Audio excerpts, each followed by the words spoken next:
Bwana ni mwema na wakati wote. Tumsifu Yesu Kristo. Asalamu alaykum. Ninamshukuru Mungu wa mbinguni kwa kuwa pamoja nasi kwa siku 10. Jina la Bwana litukuzwe sana. Ninawashukuru sana washiriki wa hapa kwa namna ambavyo mmehudhuria siku hizi kwa wingi. Bwana na wabariki sana. Na ninayo furaha maana sasa leo ni sabato ya sherehe, tukimshukuru Mungu maana kwa imani maombi yetu yamejibiwa. Bwana asifiwe. Kwa imani tumepokea ujazo wa Roho Mtakatifu. Kwa imani Bwana amefungua vifungo kwa jina la Yesu Kristo. Kwa hivyo sabato ya leo, mshukuru Bwana, furahia, maana amekutana na wewe kwa siku zote 10.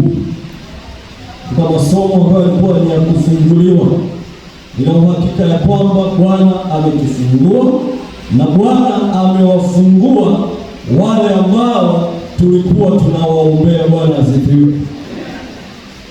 Nimshukuru Mungu kwa ajili ya kwaya ambazo mmeimba. Bwana abariki sana.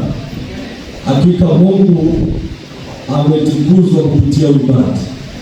Kwaya vijana, kwaya ya kanisa, Bwana na awabariki sana. washiriki mmoja mmoja kwa namna ambavyo mmekuwa mkimwimbia Bwana kwa siku zote 10. Bwana awabariki sana, na niwashukuru wote wa Kifuru kwa ukarimu wenu. Bwana awabariki sana. Wazee wa kanisa mbarikiwe sana. Ninamshukuru Mungu maana leo nimekuwa na familia yangu hapa. Bwana asifiwe sana. Ni kweli wametambulishwa, lakini mwaweza mkawa mnajiuliza mama mchungaji ni yupi? Kwa hiyo mama mchungaji apunge mkono. Jamani, Bwana asifiwe. Na yule aliyebeba ni kijana wetu, sina uhakika kama ni wa mwisho, tajulikana huko mbele ya safari, anaitwa Iron, lakini yupo binti yetu anaitwa Aini, na amesimama punge mkono. Na niko yupo shemeji yangu anaitwa Anastasia, na bibi yuko wazi, simama punge mkono.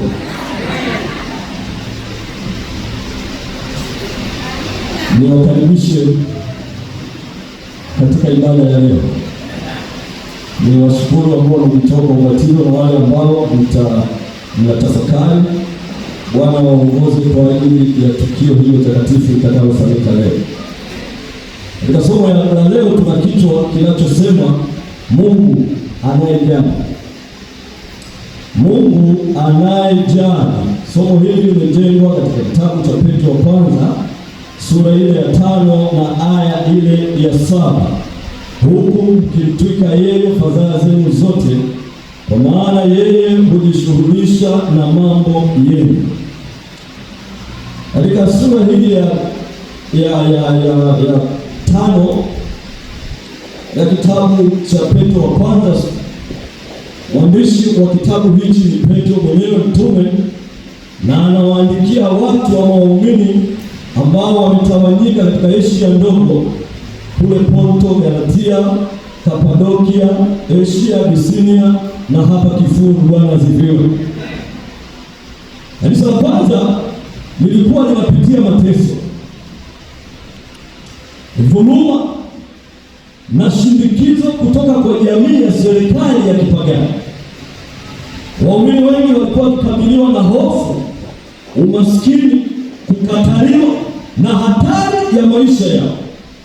Petro anahitimisha barua yake kwa mahusia kwa wachungaji na washiriki wote, akisisitiza unyenyekevu, kumtegemea Mungu, lakini kudumu imara katikati ya mateso. Aya ya 7 inakuja kama faraja kuu, ikionyesha kuwa Mungu hashughuliki tu na wokovu wetu, bali anawajali ama anajali pia mizigo yetu ya kila siku. Bwana asifiwe. Tunaona kwamba Mungu anajali maisha yetu, sio kwamba tu anajali habari ya ukombozi, hajali tu wokovu wetu, bali anajali na maisha yetu ya kila siku. Mungu anajali familia zetu. Mungu anajali mipango yetu, malengo yetu, biashara zetu. Mungu anazijali, na ndio maana anashughulika na mambo yetu, akitoa tangazo kwako ya kwamba mtwike fadhaa zako zote. Bwana asifiwe. Ndio maana nabii Isaya katika Isaya 49 aya 15 na 16 anaandika ya kwamba Mungu amekuchora katika kitanga cha mikono yake. Mwanamke anaweza akamsahau mtoto wake anayemnyonyesha, lakini Mungu wa mbinguni hata kusahau kamwe. Bwana asifiwe. Mungu hata kusahau, na Mungu anashughulika na mambo yetu. Anakukumbuka, amekuchora, akiangalia, anakuona, anakufahamu, na fadhaa zako zote ambazo umemtwika Bwana amekutua na anashughulika nazo. Na ndio maana leo tunasherehekea maombi ya siku 10, tukiamini ya kwamba Bwana ametua mizigo yetu kwa jina la Yesu Kristo.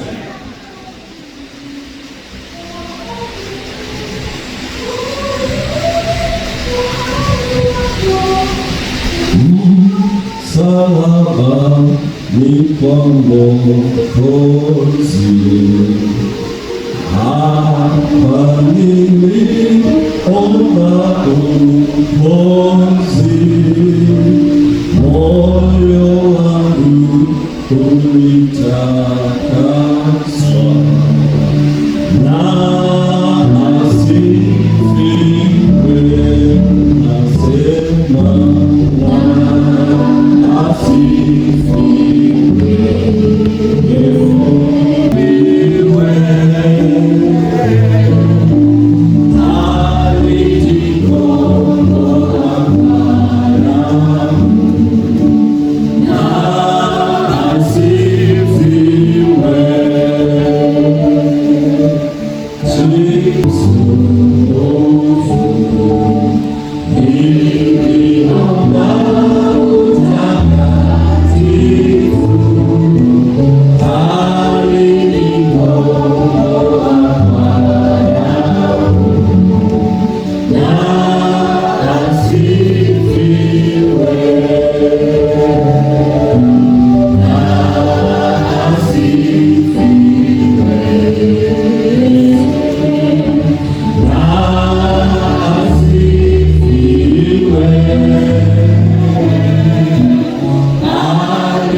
Jina la Yesu Kristo.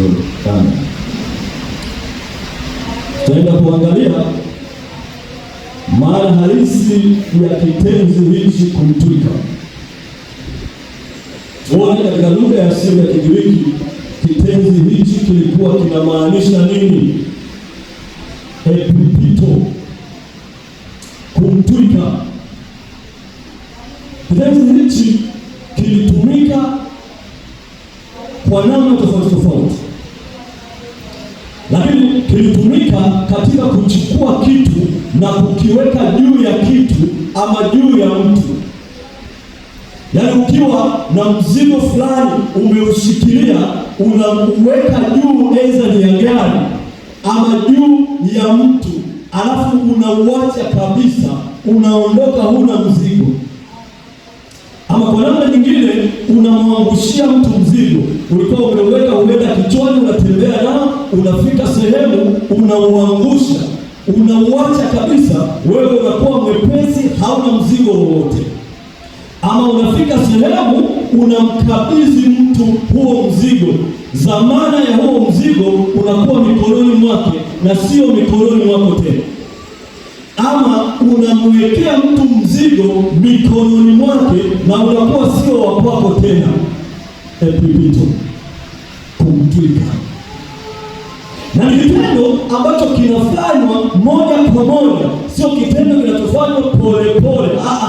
Ni kitendo ambacho ni kikamilifu, kimekamilika. Unafanya mara moja, alafu unaachana na huo mzigo. Ndio maana halisi ya kitenzi hichi sio kumtwika mtu mzigo alafu bado umeushikilia, ni kumbebesha moja kwa moja, na huo mzigo usiwe wako tena. Yesu anasema tumbebeshe mizigo yetu kabisa, alafu sisi tusibaki nayo tena. Bwana asifiwe. Yaani si kushika, yaani unamtwika mtu lakini bado umeshikilia, utaki kuuachia kabisa, bado uko nao. Uachie moja kwa moja, maana umeshampa mtu mwingine, uko katika dhamana ya mtu mwingine, si dhamana yako. Hii ina maana kwamba Petro alikuwa anasema baada ya kutupa kabisa mzigo wako juu ya Mungu, si kuendelea kuubeba huku unamshirikisha Mungu kidogo kidogo. Yaani unampelekea Mungu mizigo ili umkabidhi, lakini bado unang'ang'ana nayo, unamkabidhi kidogo kidogo, huku hutaki kuachana nayo, bado umelelewa. Lakini dhumuni la Mungu ni wewe kukutua mizigo ili uwe huru kabisa kwa jina la Yesu Kristo. Bwana asifiwe. Ndio maana mfano wa Luka 19 mstari wa 35, wakamtwika Yesu mavazi yao juu ya punda, Sasa hapa epipito inatumika kuonyesha mavazi yaliwekwa juu ya nini? Ya punda, alafu wakayaacha huko, wakaondoka. Kwa hiyo wameondoka, hawana mzigo. Na ndicho ambacho tunapaswa kufanya, kumtwika Bwana fadhaa zetu, alafu tuachane nazo. Tuachane nazo. Na kumkabidhi punda jukumu la kubeba, na hii inatoa picha kamili ya kwamba unapomtwika Mungu fadhaa zako, usiache kwake kabisa. Bwana asifiwe. Usiache kwake kabisa. Yaani usiutwae tena, maana umekwisha kumkabidhi kwingine. Wewe huo mzigo umekushinda. Una uwezo wa kubeba. Sasa umtue moja kwa moja, usiendelee kung'ang'ania. Usiendelee kurudi katika mawazo yako. Na umemwomba Mungu, umetua mzigo mzito, lakini bado mzigo uko kwenye mawazo yako, bado unafikiria. Mungu anataka ukisha mkabidhi mzigo wako, ubaki hata haufikiri tena. Usibaki moyoni mwako, utue kabisa kwa jina la Yesu Kristo. Ndicho ambacho Mungu anataka tufanye. Mama wetu katika kitabu cha Steps to Christ kurasa 71 anasema hatuna haja ya kubeba fadhaa zetu sisi wenyewe. Tunapomtwika Yesu mzigo yetu, anatupatia amani na nguvu ya kubeba kila jaribu. Hatuna sababu ya kuendelea kukaa na mizigo. Maana tunapomtwika Yesu mizigo yetu, anatupatia amani ndani ya mioyo yetu. Anatupatia nguvu za kuendelea kushinda majaribu ambayo tutakutana nayo. Lakini unapoendelea kung'ang'ania mzigo ndani ya moyo wako, hutakuwa na amani, hutakuwa na nguvu za kubeba jaribu lingine. Maana lile la kwanza bado umeweka ndani ya moyo wako, umemshikilia, hutaki kuachia. Umeomba lakini hauamini ya kwamba Bwana amepokea mzigo wako. Unapaswa kuamini.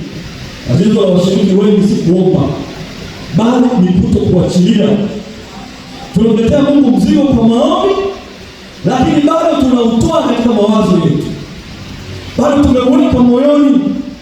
Inawezekana ukali mzigo wa dhambi umeutoa kwa njia ya toba, lakini bado umebaki nao katika mawazo yako ya kwamba bado una hatia, wakati Bwana amehakikisha ya kwamba mkiziungama dhambi zenu, yeye ni mwaminifu na wa haki hata wasamehe. Bwana asifiwe. Bwana ametupatia hali ya kumpelekea mizigo. Tunampelekea kwa njia ya maombi, lakini bado hatuamini ya kwamba Mungu amesikia. Bado tunakaa na mawazo, tumeweka mizigo mizito ndani ya mioyo yetu, wakati Bwana anataka tuwe huru. Ili akiruhusu jaribu lingine, upate nguvu za kusoma mbele.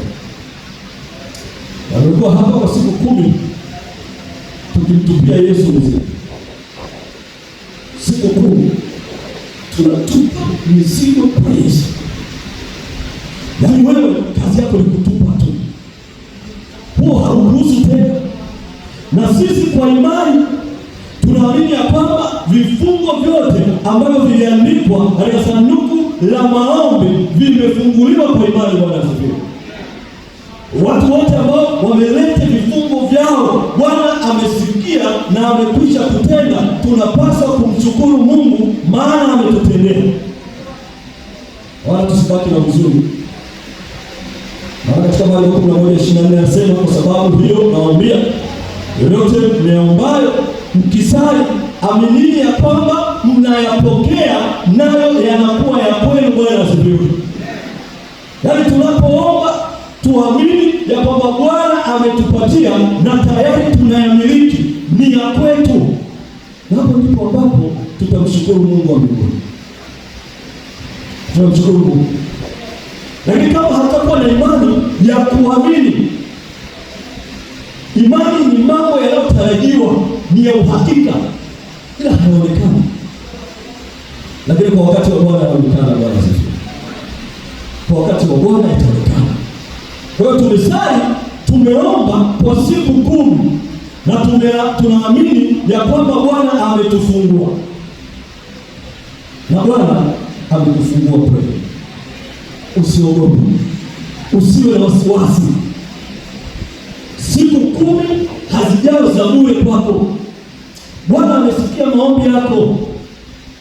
Bwana ameyapokea. Amini ya kwamba amekutendea. Anza kumiliki kwa imani. Bwana asifiwe. Kama watu naye anasema kitabu cha Ministry of Healing kurasa 514, tunapomwomba Mungu baraka tunapaswa kuamini kwamba tumezipokea na kumshukuru kwa kuwa ni zetu. Bwana asifiwe. Kisha tuendelee katika kazi zetu tukijua kwamba baraka zitatolewa kwa wakati ufaao zaidi. Bwana asifiwe. Yaani tuamini, tumshukuru Mungu maana ametenda, na tufahamu ya kwamba baraka zetu Bwana atatupatia kwa wakati ambao anaamini unafaa zaidi. Ni mambo ya imani. Lazima uamini kwanza. Kama utaamini, utaona hizo baraka na utaona Bwana anakutendea.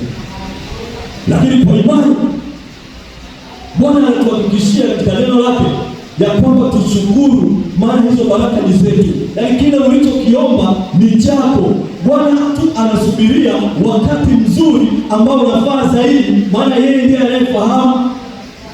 Na kwa wakati wa Bwana utashuhudia kwamba ulifunguliwa siku 10 za maombi. Bwana asifiwe. Ndicho ambacho Bwana anataka tukifanye. Katika somo hili la leo tunajifunza mambo machache.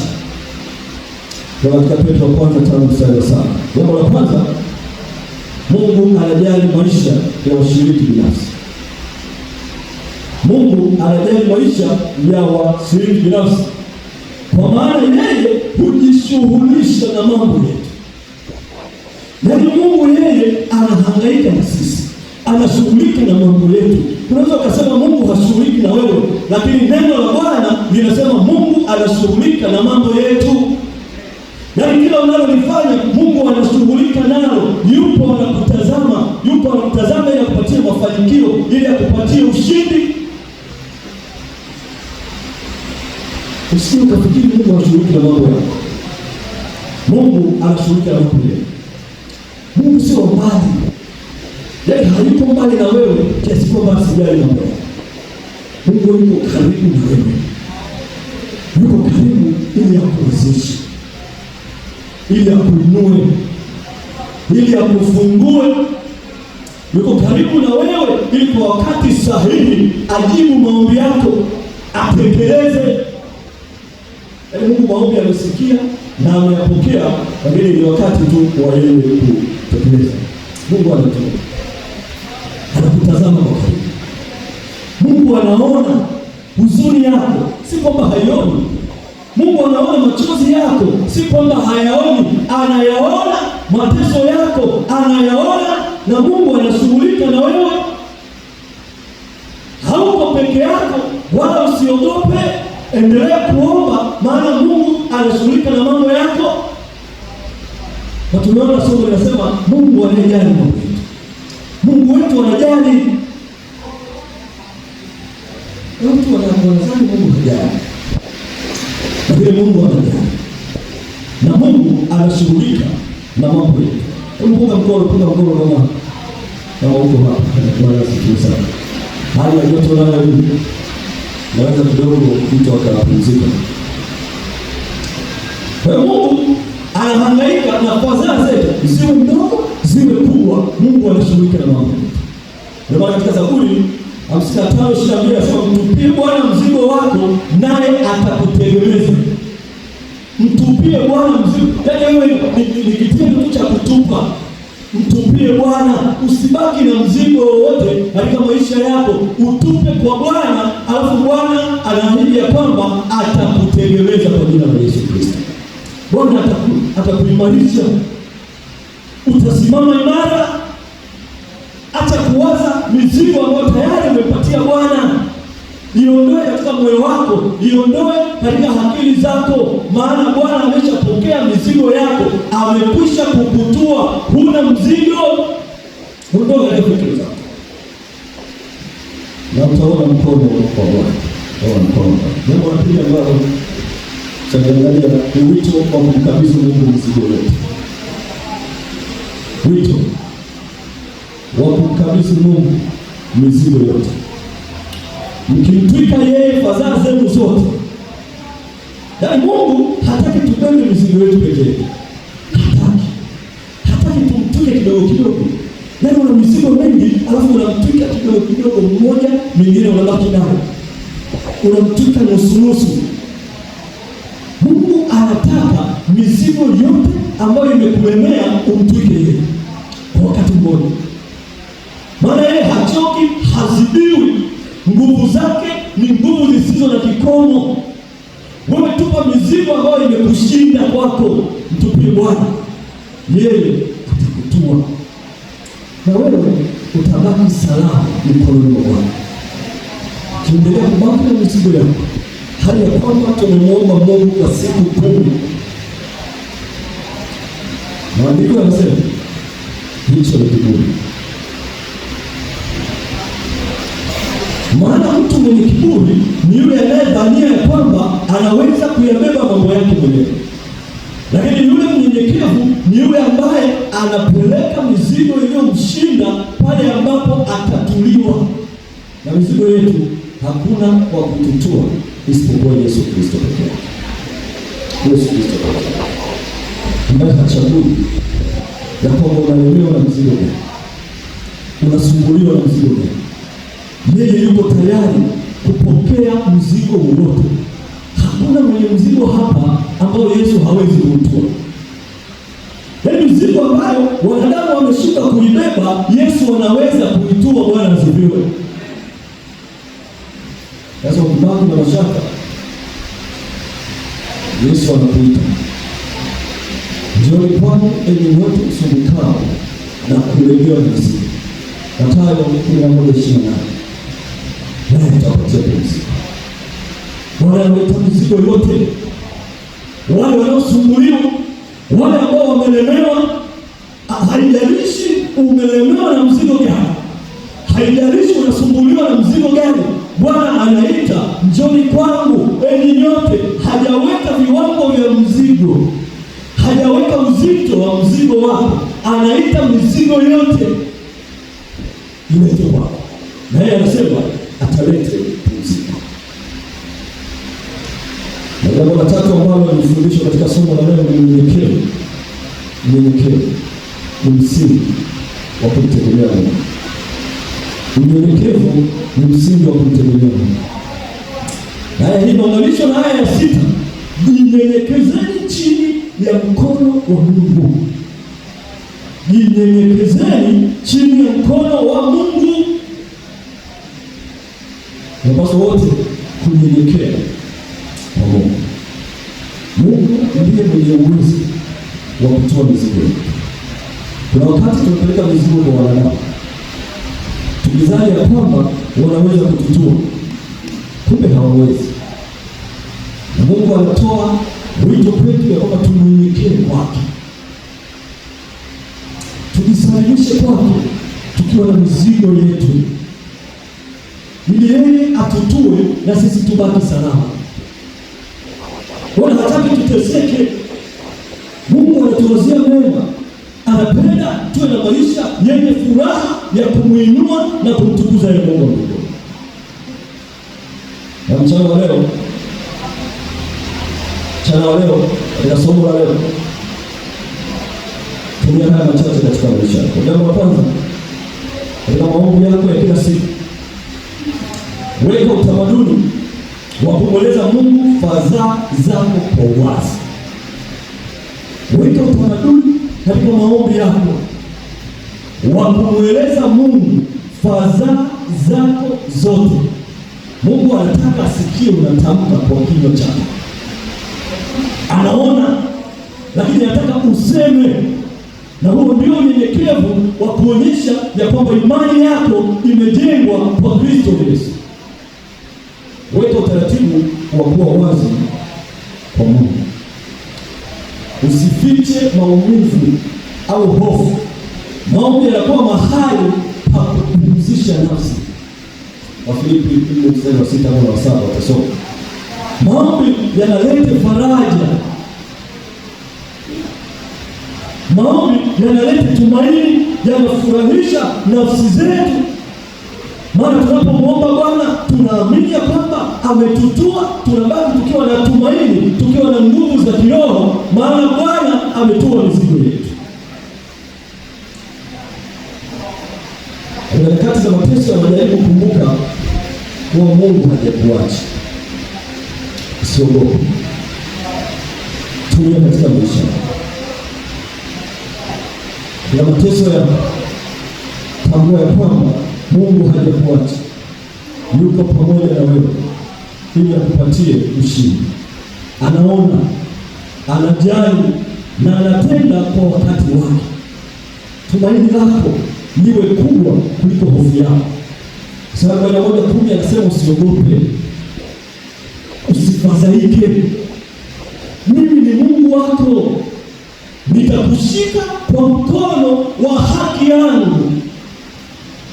Usiogope, usiwe na hofu, usiwe na mashaka. Mimi Mungu niko pamoja nawe kila uendako. Mungu amekushikilia mkono, anatembea na wewe ili akupatie ushindi, ili akuvushe katika changamoto, akuvushe katika majaribu. Hatupaswi kuogopa, maana ahadi ya Mungu kwetu ni kutushika na kutupatia ushindi kwa jina la Yesu Kristo.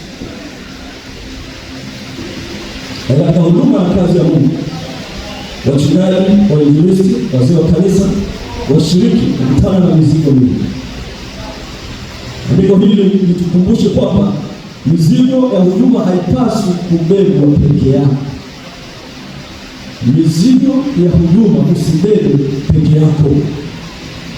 Kabidhi huduma, changamoto na matokeo kwa Mungu, na Mungu atakuongoza. Na mchana wa leo wito wangu, acha kubeba mizigo peke yako. Acha kubeba mizigo peke yako. Mtuke Bwana. Mlete Mungu hofu zako. Mkabidhi hofu zako, ziache kwa Mungu. Mpe Mungu mipango yako. Mipango ya mwaka huu 2026 mpatie Mungu. Acha kuhangaika na mipango yako peke yako. Mkabidhi Mungu mipango yako. Mkabidhi Mungu kesho yako. Kesho yako wewe hauifahamu, lakini Mungu wa mbinguni anajua kesho yako. Mkabidhi kesho yako, na yeye anayefahamu atakuvusha. Ndio maana mwimbaji wa wimbo huu namba 9 ambao tumeuimba, binti kutoka kule Uingereza ambaye anaitwa Ali, alianza kutunga mashairi akiwa binti mdogo. Binti aliyezaliwa mwaka 1716 mpaka 17, na wimbo huu namba 9 unatolewa mwaka 1760.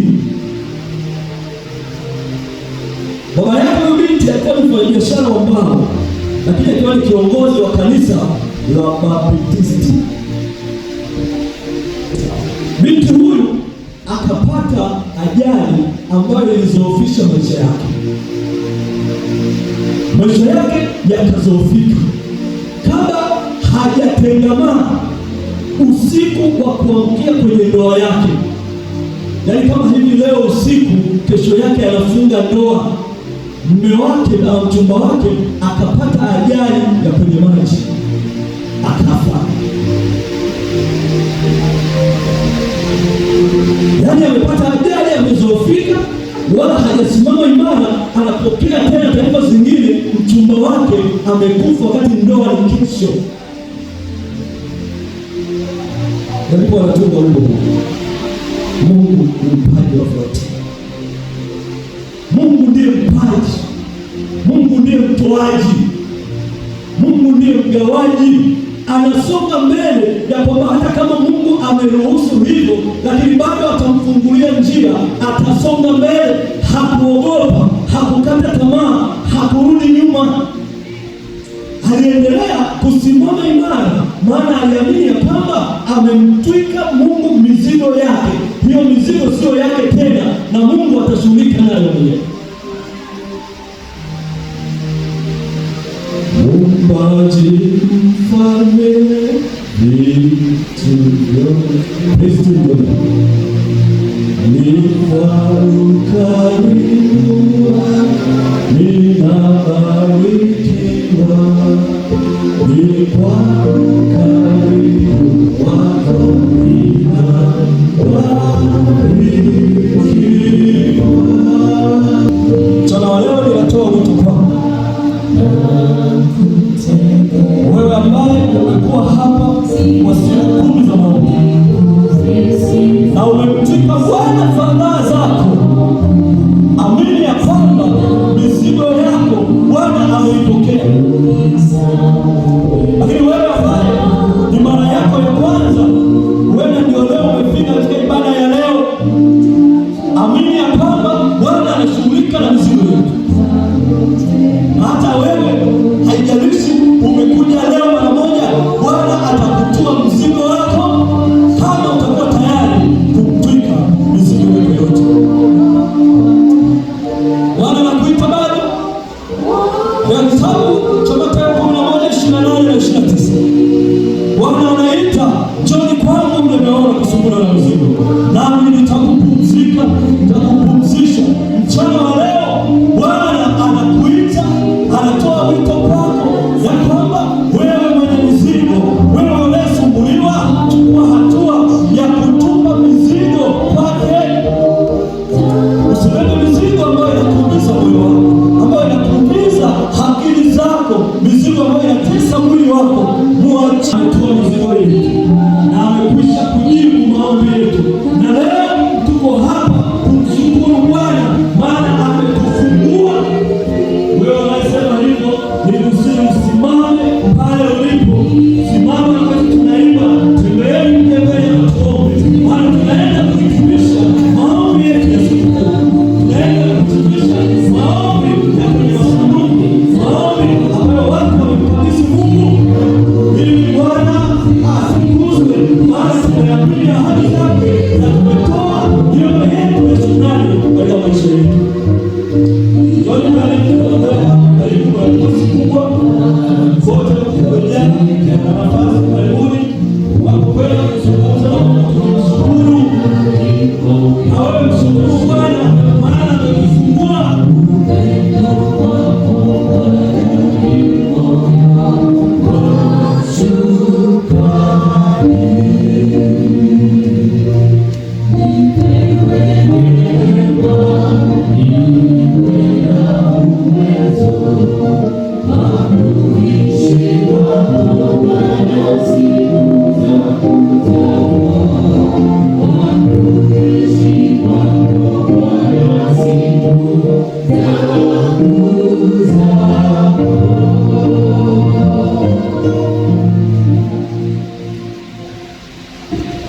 Mathayo 11:29 nasema kutieni miradi. Yesu anataka tufunge ndoa, tuweke agano na Mungu, kwa sababu yeye ni mpole na mnyenyekevu.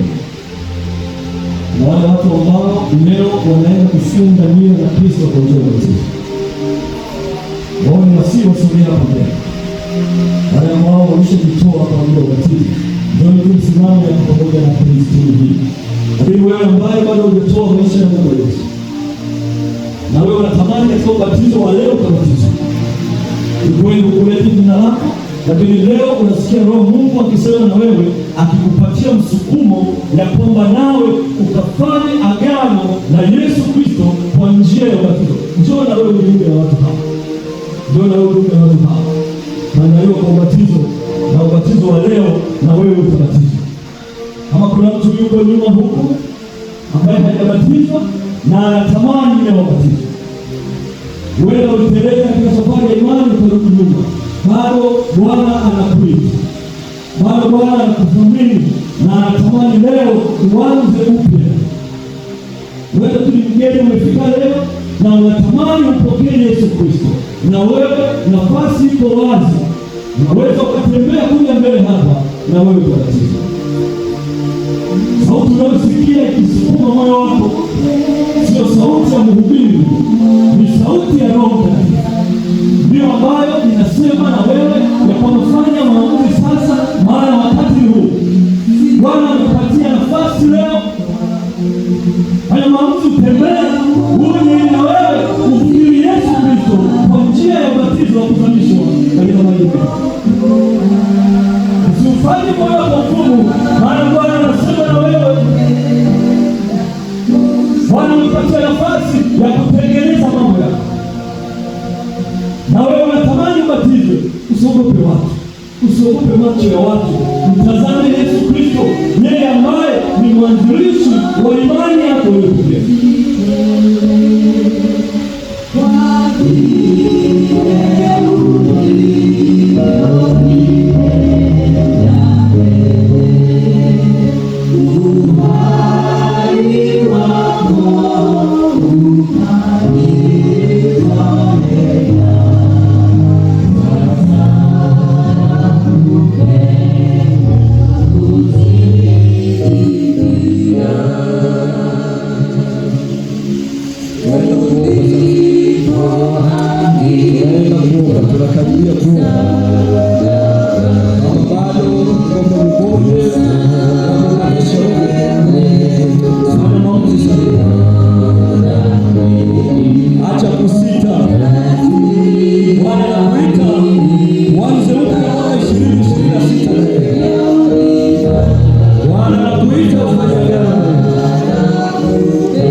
Baba wa mbinguni na Mungu mtakatifu, tunakushukuru maana umetuweka hapa katika nyumba yako kwa siku 10, tukikulilia, tukihuzunika Bwana, tukiomba utufungue katika vifungo. Nasi leo Bwana, katika hitimisho hili tunaamini ya kwamba Bwana umetufungua, tunaamini ya kwamba Bwana umetujaza Roho Mtakatifu ili atuongoze katika safari hii ya kwenda mbinguni. Tunaamini Bwana ya kwamba kila ambaye ameleta mzigo wake na kuweka kwenye sanduku la maombi, kila ambaye ameleta mzigo wake ndani ya moyo wake akizungumza na wewe, Bwana umesikia, Bwana umesikia, na kwa imani tunaamini ya kwamba Bwana umetenda.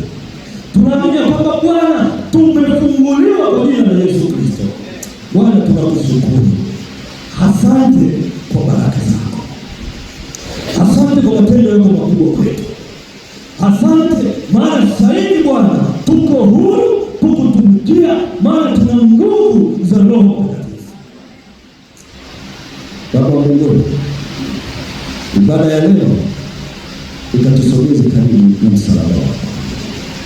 Kila mmoja Bwana akaanza upya. Kila mmoja, kama kuna mtu alisalia Bwana na mizigo yake, kama kuna mtu alikupa mizigo nusu, Bwana ni wakati wa kukupa mizigo yake yote sasa. Na Bwana ukapokea mizigo yake. Baraka zako za kila namna Bwana ziwe juu yako. Malengo yao 2026 Bwana, kama ulivyoyajibu ukawatendee na wakakushangilia. Bwana, kuna watu walitoa maisha yao kwa ajili ya ubatizo. Hao Bwana ninaweka mikononi mwako, kwa kuwa wamekubali kuitii sauti ya Roho Mtakatifu na kukubali kutimiza agizo lako la kuzaliwa upya. Bwana wakazaliwa. wazaliwe upya kwa jina la Yesu. Kuanzia sasa Bwana ukawainue katika viwango vya juu vya imani. Bwana ukawatumie katika kazi yako, nao kwa imani hii wasipungukiwe na kitu. Bwana ukawainue kiuchumi na kiroho, na maisha yao yote yakakutukuza na yakageuka kwa mhubiri kuongoa watu wengine. Asante Yesu kwa kuwa umepokea shukrani zetu. Asante kwa kuwa umetutendea mambo makubwa. Sasa ombi letu Bwana, Roho wako Mtakatifu atuongoze ili uwe mwaka wa kuongoa roho kupitia maisha yetu. Kila mmoja Bwana akakuwakilishe katika maisha yake ya kila siku. Kila atakayemwona mshiriki wa hapa Kifuru, Bwana akakuone Mungu wa mbinguni na akafunguliwe kwa jina la Yesu Kristo. Bwana, baraka zako ziwe katika kanisa lote la ulimwengu. Kwa maombi haya ya siku 10 ya ulimwengu mzima, kanisa lako lote kwa ngazi zote likafunguliwe, na Bwana viongozi mliowachagua katika miaka hii mitano wakakamilishe kazi yako. Bwana, kwa maombi haya ya siku 10, taifa hili la Tanzania Bwana likafunguliwe, haki ikainuke. Bwana, haki huinua taifa, haki ikainuke Bwana, na hofu yako ikatawale katika mioyo ya viongozi wa taifa la Jamhuri ya Muungano wa Tanzania. Asante Bwana kwa kuwa utatenda na kuzidi, maana tumeomba katika jina la Yesu Kristo. Amen. Neema ya Bwana Yesu Kristo na upendo wa Mungu Baba na ushirika wa Roho Mtakatifu viambatane nani sasa na hata milele, kwa jina la Yesu Kristo. Amen.